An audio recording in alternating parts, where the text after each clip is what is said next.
Welcome to the Software Process and Measurement Cast number 843. I'm Tom Cagley, your host today. Over the past year, Jeremy Willets and I have had a blast sharing the ideas in Mastering Work Intake, JRoss 2024.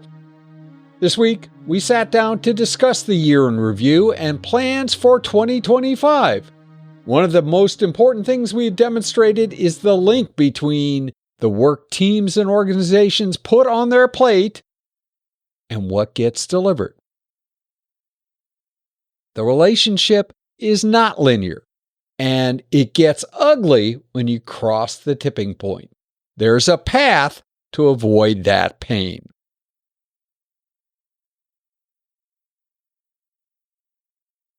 Jeremy Willets, welcome to the Software Process and Measurement Cast. Tom, it's great to be here. You know, I need to, I will put this on the table pretty much immediately. I am honored, proud to have worked with you on this project, writing a book, publishing, getting it published, which was its own sort of fun, interesting, and then turning into book salesman. I feel all those same ways about working with you, Tom, and I'm probably blushing a little bit if the blood runs to my face. You'll know why. It was a journey to put the book together, and it's been a journey over the last year since it's been out. I mean, we submitted our final manuscript, I think, around the summer of 2023, and then it was kind of a quiet period where we started thought about how to market the book and strategize, and then it came out. We had people buying it. I mean, I signed copies, you signed copies, and it's sort of been a whirlwind of activity since then. Really? I mean, let's face it, we've done conferences. We did actually, workshops, mostly before the book ever came out. Did a couple of Maven workshops after the fact. We've appeared on people's podcasts. We've done podcasts. We've filmed things. Yeah, it's just about everything that one can do to actually market books. Albeit, I think we probably will announce some other things that we're doing as we roll into year 2. But let's just step back. We wrote Mastering Work Intake to actually try to change the world. Do you think we've had an effect at all? I think we've impacted certain people, to say nothing of impacting us and how we approach things. I know for sure that when you approached me with this topic multiple years ago, I had not really given it a whole lot of thought. And it's definitely made an impact on my career. I am much more equipped now after having written the book, after having talked through material with you, after having appeared on multiple venues and talked about the material. Sort of done the armchair psychologist thing where you listen to people describe their problems and you sort of can mentally trace it all back to this whole work intake thing. So in terms of whether we've changed the world as a whole, I don't know, but it's certainly changed my world and the world of people that I know have bought the book. Well, obviously, those people that haven't bought it or haven't heard us talk about it or haven't come to a class, more than likely, we have not impacted them at all. But perhaps they've maybe stumbled upon some of the same conclusions that we have from our book, but maybe they just don't understand the terminology. That's something I know you and I, we've talked over the past year about this particular topic and things that we need to do to make this material more approachable. One of the things that we've discussed pretty candidly is whether that work intake term is really resonating with people or not. And I think by and large, what we found is that term resonates with a certain segment of the audience. But once you start talking about the problems people are facing, and then you start asking them about the environment that they work in, the challenges that their teams are facing, almost inevitably what we've heard, Tom, is people voice, wow, we have too much work. We're being asked to do too many things. People don't know what to work on. I'm trying to juggle 15 things at once. Exactly. I heard a story, not just within this past week about an area in a company that I'm aware of that the highest level of senior vice president was talking to a colleague of mine and saying, you know what, we want predictability. We want to be able to predictably deliver. And as she was talking to this colleague of mine, she was describing how, well, of course we expect everybody to work on 10 different things at once. Isn't that how you do things? Well, and there's the whole misconception about the idea that multitasking actually makes you faster, or something, magical happens and you're able to do it. That's been debunked for years. It just doesn't go away. And agreed, when people run into the problems, they don't track it back to the root cause. They solve the problem. They're in pain. Therefore I'm in pain. I'm going to do something. I'll futz around with the team. I'll change. It's a people problem. Oh yeah. I heard that one within the past week too. I heard that, it's a people problem. Of course, you have bad people. And then, if you solve the work intake challenge, fast forward a few years and you have the same people, but things have gotten way better. Gee, I wonder why. Was it ever the people after? I mean, the Deming quote, right? It's never the people, it's the system. Well, and who owns the system? Sure. Senior leaders own the system for sure. Executives own the system. And I think, back to your point about how there's this myth of multitasking, I think in a large enterprise, which let's face it, there's a fair amount of companies that are, I think folks get credit for starting things.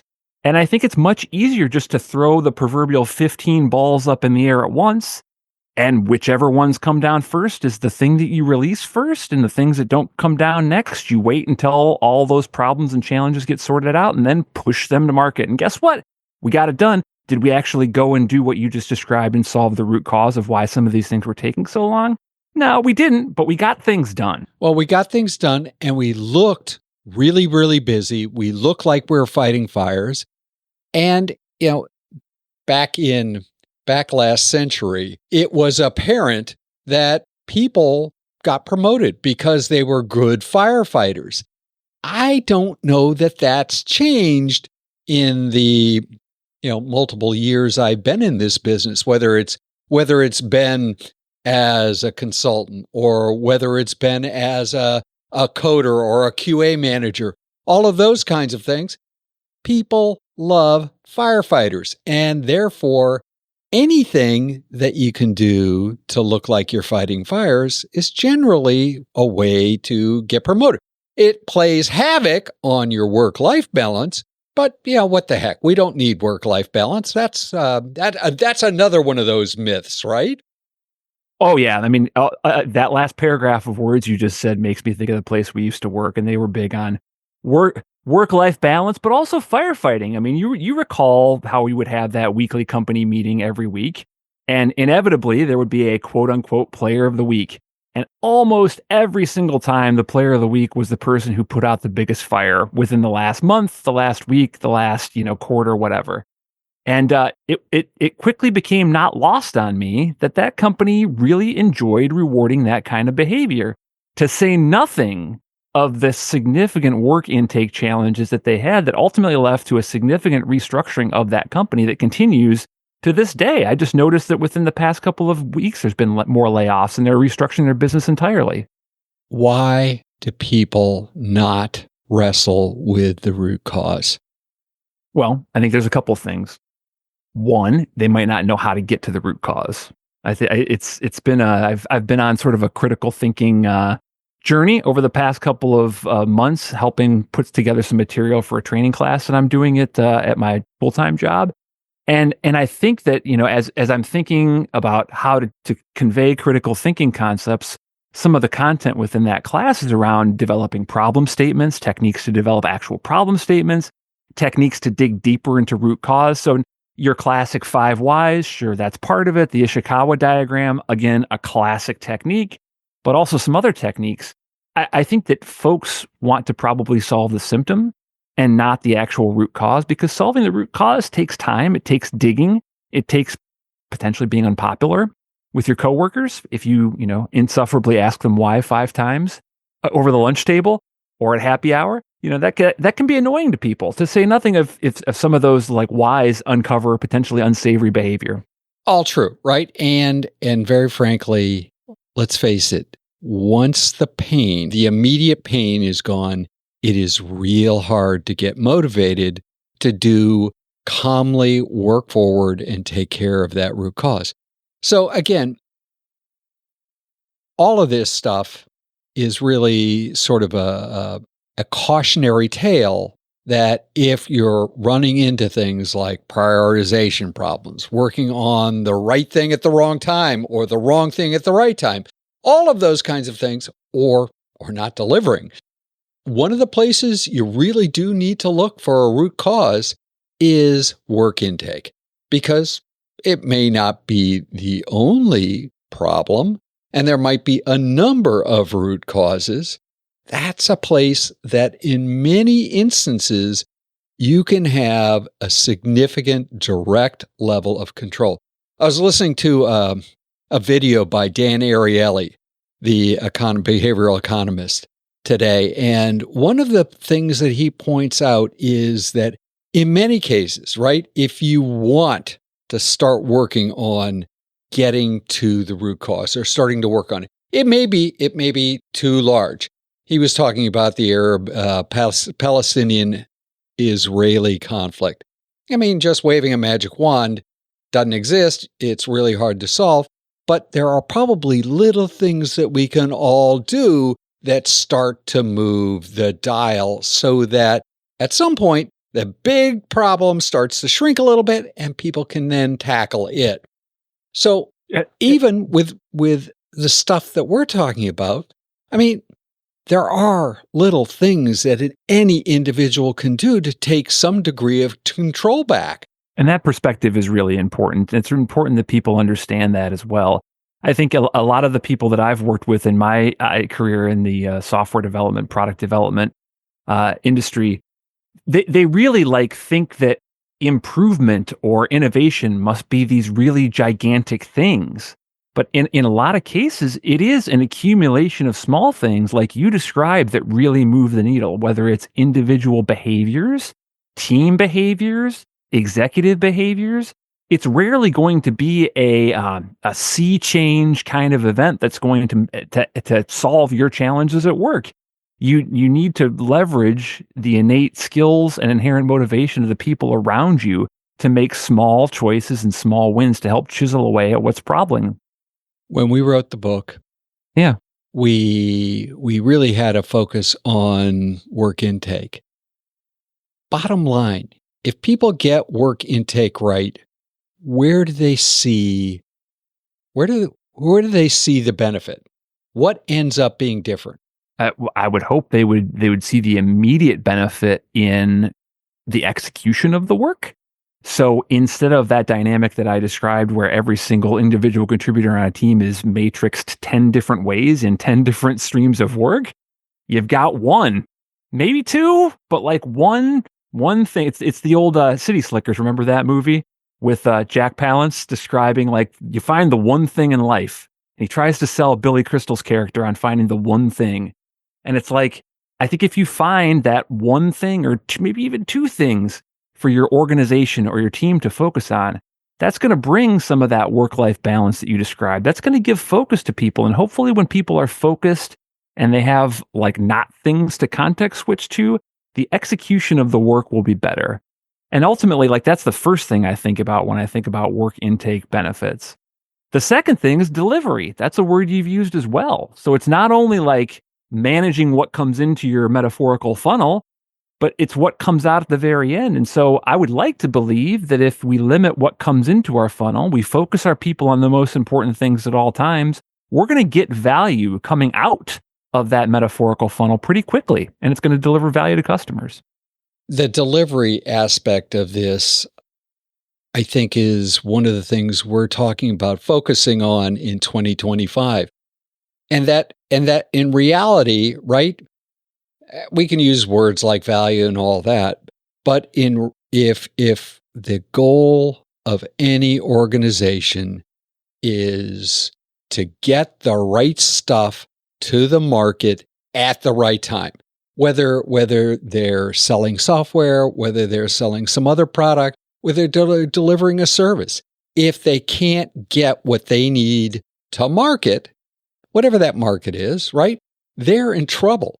And if anything goes wrong along that way, bad things happen.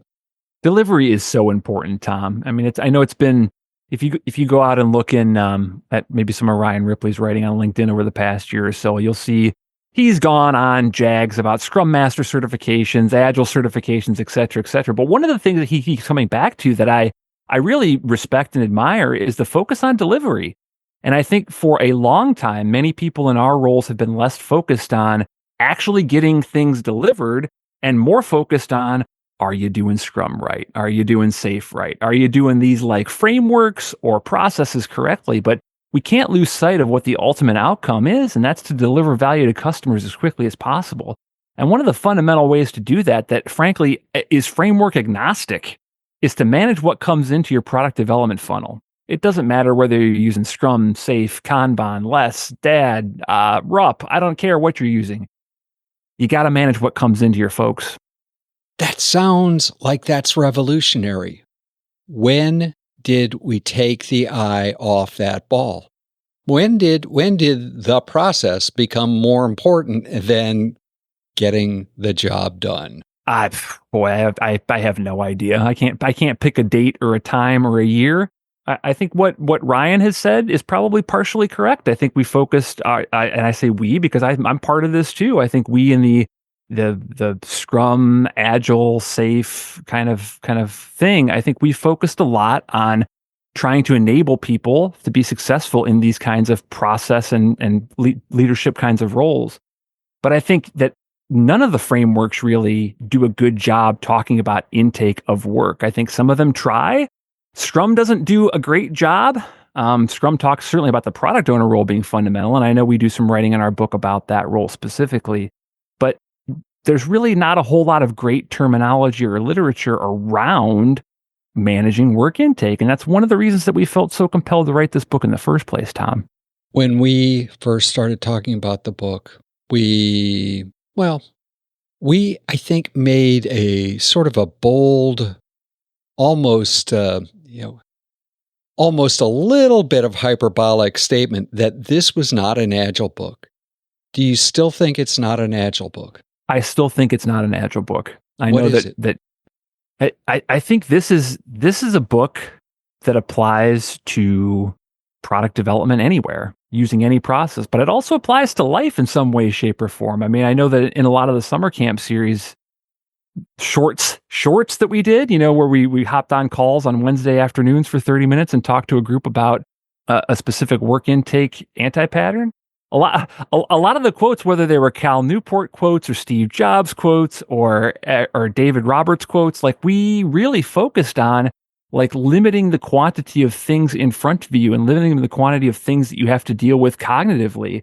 And that's much beyond work. That's far beyond work. So if you start to think about the things on your to-do list, I know you're a fan of nuking your backlog every once in a while, but if you think of your to-do list as work intake effectively for your personal life, this can have an impact there too. 18 days. Yeah. 18 days. And then it all falls off the list, huh? I do believe in nuking the backlog for a couple of reasons. Why? Because it piles up. And as it piles up and I do it once a quarter, and we're coming up on the end of a quarter here, end of a year too. It's just got to go. If it comes back, it comes back. Obviously, I don't throw away the things that I'm working on right now. We got 4 or 5 things that we're working on, but the rest go. And the answer is, if they come back, they're important. If they don't come back, you know what? They were there and they were just weighing me down in terms of things I had to think about. Had to determine. I had to go through and prioritize the list. I had to determine whether or not there was still value. All of that good product owner stuff. But it isn't all. I mean, do I really need to worry about sweeping the porch? I'm making one up, right? Taking care of the porch. Well, I've got an inch of snow outside. I'll be honest with you, and it was 6 degrees this morning when I got up, wind chill. I'm not going to worry about the porch until probably at least March. It can get the heck off the list. So what led you to that approach, Tom? At what point did you, as product owner of your life, did you get to the point where you said to yourself, you know what, all this stuff on my to-do list is just clutter, It's stuff that just sits there and ages out. I never touch it. I'm going to go ahead and just every quarter hit the delete key. To be honest with you, it's been about a year. It really was during the writing of this book and doing the research for it and things like that. I think Alan Kelly talked about nuking the backlog. I think he actually uses the term nuke the backlog.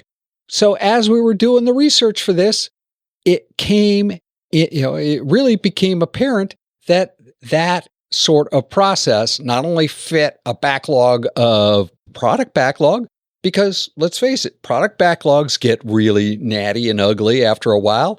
Long lists of, individual issues that may or may not be true.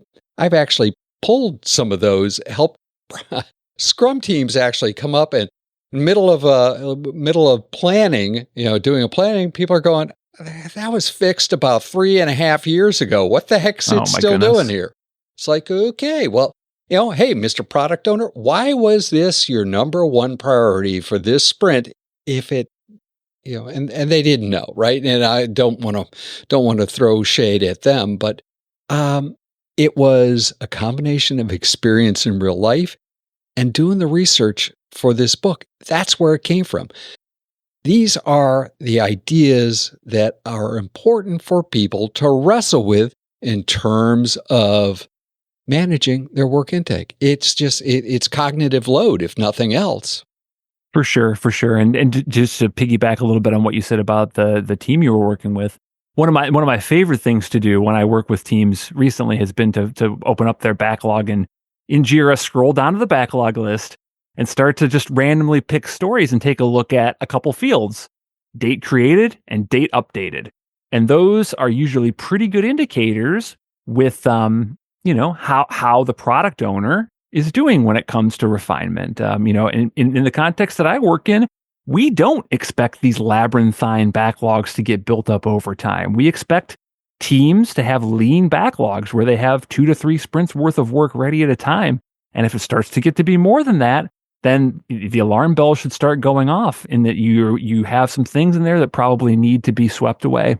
This is something that we didn't deal with directly in the book, but is probably one of the things we might want to touch base on this year. What does a healthy backlog look like? Yeah, it's a good question. I think that we maybe touched on this a little bit when we spoke to the product owner forum back in the summer. I think we touched on it a little bit, but we probably could go deeper. Traits of good product backlog, I think they've got to be certainly prioritized. That is an integral part of the product owner role. If nothing, like if you do nothing else as a product owner, please just make sure that list is prioritized. Whether it's the high bucket, the medium bucket, the low bucket, whether it's a 1 through N priority list, please make sure it's prioritized. I really do like the whole aging concept. I think it's somewhat context dependent. So certainly, like if you're in a context where you're building out perhaps a really long-lived product that's going to take years and years of product development before you release, maybe you end up having some older items in there. But then I wonder, okay, if you've got really old items in your backlog, at some point somebody invested energy in creating them. And if it's still sitting there and they haven't done it yet, and it's 3 months, 3 sprints, 3 years later, that was waste. It was waste, Tom. So whether it was the product owner elaborating those backlog items or the product owner working with the team, it was a waste. And so that's another thing that whenever I take a look at a backlog these days, when I key in on those date created, date updated fields, I sort of can do a quick look at the backlog item in JIRA and see, okay, did many people invest time in this? A couple people invest time in this? And what I find is that it particularly if teams invest lots of time in backlog refinement, which is a good thing, by the way. I'd like for teams to be involved in backlog refinement, but they lose context too. And so I think that's another trait of a product backlog and a risk with old product backlog items. Teams lose affinity for what they did. Teams don't understand maybe the item that they refined 3 weeks ago because they're so focused on doing the actual thing that to assume that we refined it once, it's ready for a sprint.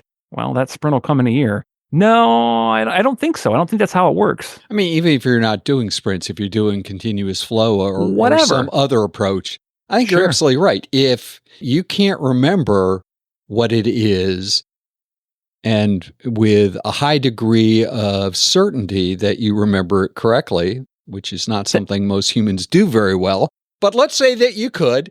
That term backlog, like for whatever reason, it conjures up images of, I'm sitting in my attic right now doing this podcast. It conjures up images of like cobwebs. It conjures up.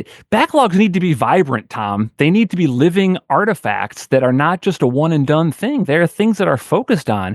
They are things that teams and product owners invest time and energy in refining. And the ultimate outcome is, again, we're doing the right things at the right time, which goes back to our work intake topic. Once upon a lifetime ago in, again, back last century, I was involved in a lawsuit as, doing research for expert testimony. And, the client let us, go through every page of a design and requirements document. It was only 23 binders.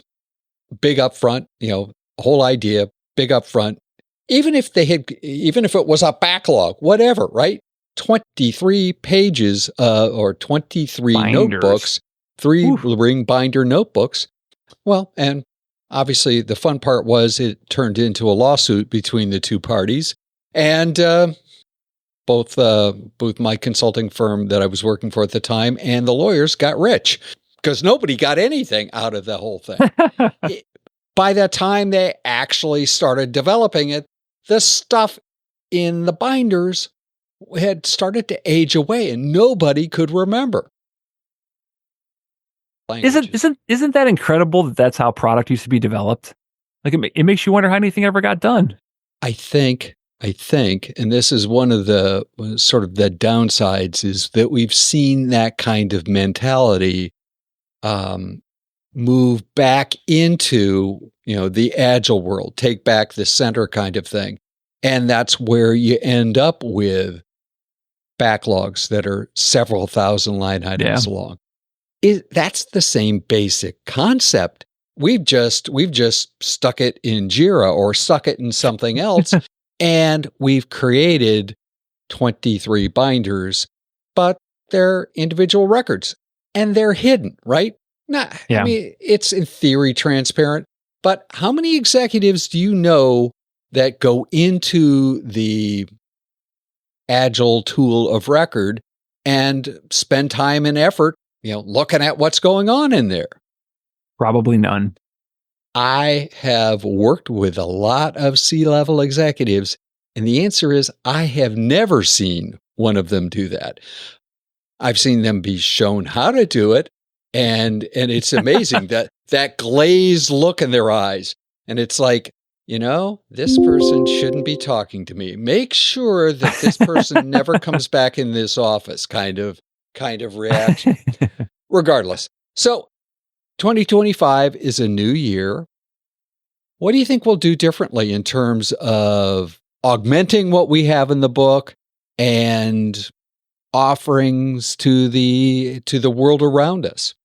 Yeah, you touched on one of the ideas that we're currently working with right now, and that's the whole focus on delivery. So I think that certainly the idea of mastering work intake has been beneficial for us, but I think we can take that to a different sphere and maybe make it a little more broadly aware by reterming some of the thoughts and, still focusing on ultimately, if you want to get better at delivery, you got to get better at mastering what comes into your funnel.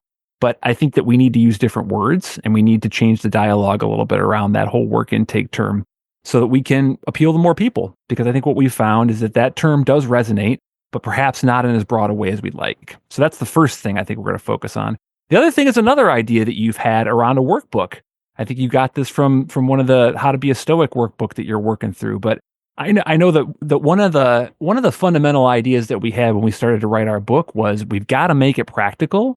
We've got to build in a way for people to do something with this material because, I'm sure you've been part of this before in your career or your life. You read a book, you think the material's great, but maybe there's no way to put it into practice. And so what inevitably happens is that material kind of atrophies. And one of the things that we did with the book is we built in a set of activities that we tested at conferences prior to releasing the book and writing the book. And so we've taught those activities at conferences, taught that activity in our cohort. But one of the ideas that you had is to extend that into a different stratosphere by coming up with a workbook. So I'm actually looking forward to that. That will take a lot of different concepts and fold that together. Again, I think it makes it practical. It gets it into the hands of people that are actually trying to deliver work.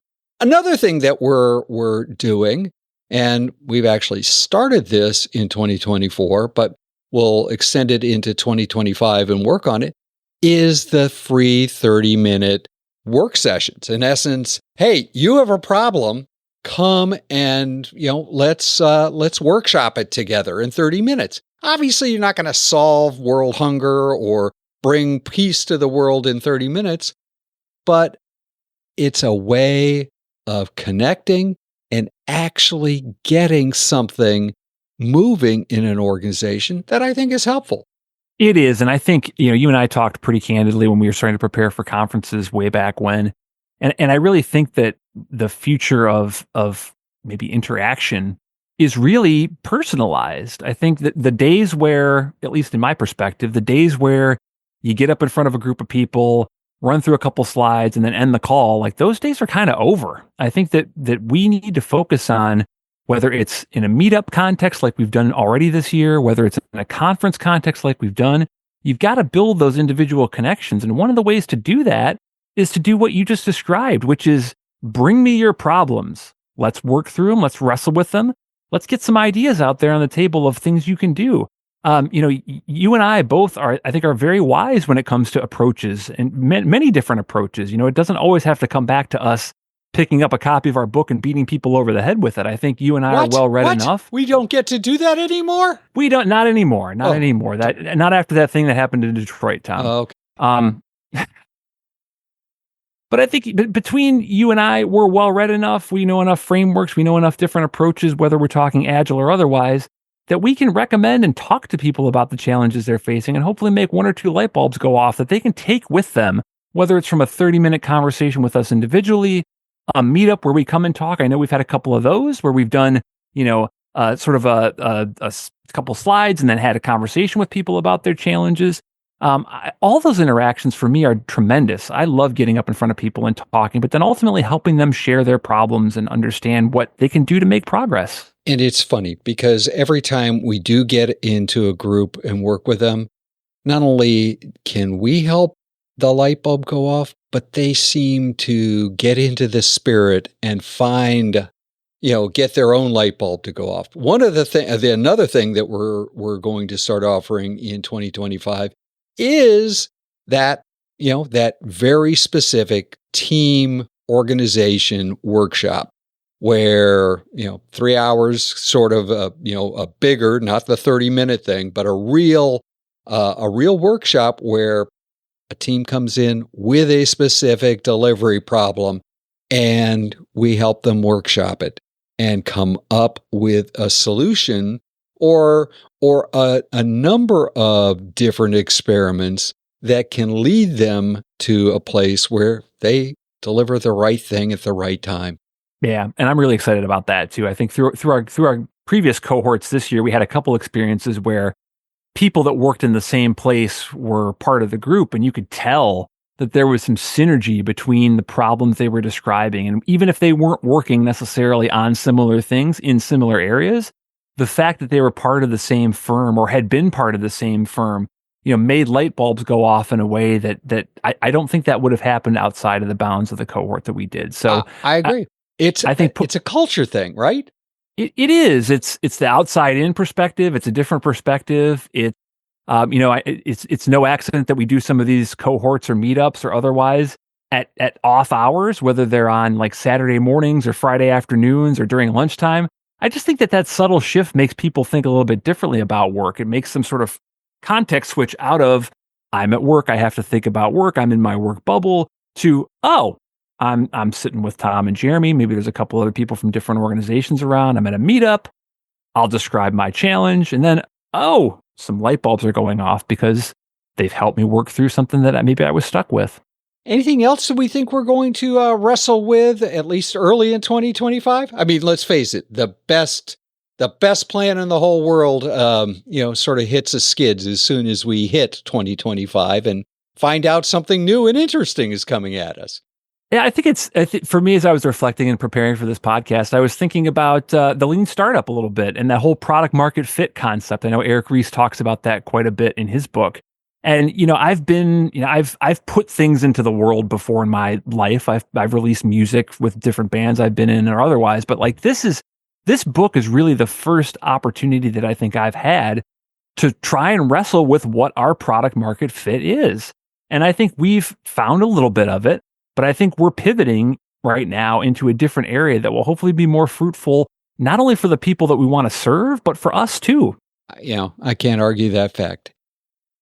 Jeremy, if you woke up tomorrow morning, somebody handed you a magic wand and your caffeinated beverage of choice, what 2 wishes would you have for mastering work intake or perhaps even mastering work delivery in 2025?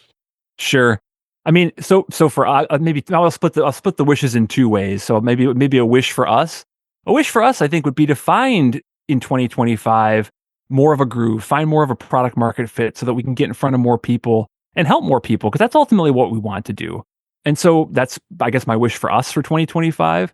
I think my wish for other people is that, independent of whether you show up to a cohort or buy our book, I would love it if our industry focused more on the whole work intake thing and focused more on making sure that the things that we want to focus on doing and getting right actually get done and get delivered. Because I think that if that happened en masse, our world would be a much better place. We'd get more products to market that actually need to get to market versus the proverbial throw 15 things up and whichever one comes down first will push out the door. Well, hopefully something does come down. It isn't you throw it up and the law of gravity gets stricken and it all floats to the moon. Jeremy, obviously we want people to buy the book. That's still something that we would love them to do. Yeah. Where else could they get involved with, the whole idea of mastering work intake, mastering work delivery? Sure. The first thing that popped into my head is our LinkedIn group. We started a mastering work intake community a few months ago, Tom. We've got a good so far. We started to ignite some conversations there. I'm going to be doing some writing over the weekend and putting some things in that forum. So joining that would be great. We'll try and make it worth your while. It's not just going to be one of those groups that you sign up for and it sits dormant. We're going to try and put some really value add content in there. So it's not just marketing content. It's really value add content that you can use. So I could see us using that forum to get feedback on our workbook that we're putting out there. If we want to get some early feedback on specific pieces, I could see it being beneficial for blog posts or otherwise. And because it is a group, you have a group of peers there. And it isn't just Jeremy and I, it's other people. It's people like John Quigley or Jeremy Barrio. They're there. They love to interact. People love to interact and help you. Obviously, you don't want to uncover the jewels or the keys to the kingdom, but leverage the people that are there. They're all interested in getting the right stuff done at the right time also. Anything else you'd like to promote? Hey, you are a musician. Tell us a little bit about the musician side of Jeremy Willets. Oh, the musician side. So I was in a band many, many years ago, The Rails. You can find our music on Spotify. We didn't do a whole heck of a lot, but we did enough to release a couple albums. We were mostly a studio act. We did some playing around the Cleveland area, but then kids came along and that changes your perspective on a lot of things and takes up time on a lot of things. And so within the past, 7 or 8 years, I've gotten back into music making. iPads are fantastic devices. GarageBand's an incredibly easy piece of software to use. And I've been releasing music. Releasing music is easier than ever nowadays. It's really easy to set up a distribution account, upload some files, press a button, and it gets sent to the 4 winds. So you can find my music under my own name out on Spotify, but also like one of my songwriting aliases is TLNGO. You can find that as well. And so I haven't released anything recently, but one of my Christmas vacation goals is to finish off some songs and get those up in January. Well, we will have those links in the show notes. Jeremy, thanks. I'm looking forward to 2025. And so that I actually get things done, I'm actually going to continue to try to control my work intake. I am too, Tom. It was a pleasure being here. Fantastic writing the book with you. I've really enjoyed our collaboration, and I'm looking forward to it in 2025. Rock and roll, man. Rock and roll. Indeed. Remember, buy a copy of Mastering Work Intake, links in the show notes, or just go to JRoss Publishing and search on Mastering Work Intake, or go to Amazon and search on Mastering Work Intake.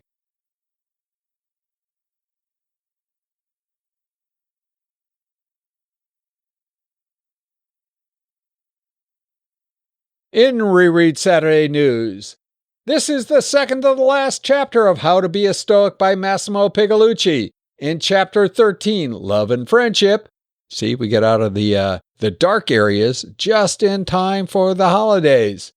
We continue to address the third Stoic discipline, assent. The core of the chapter is to show how a Stoic should interact with the influences of love and friendship.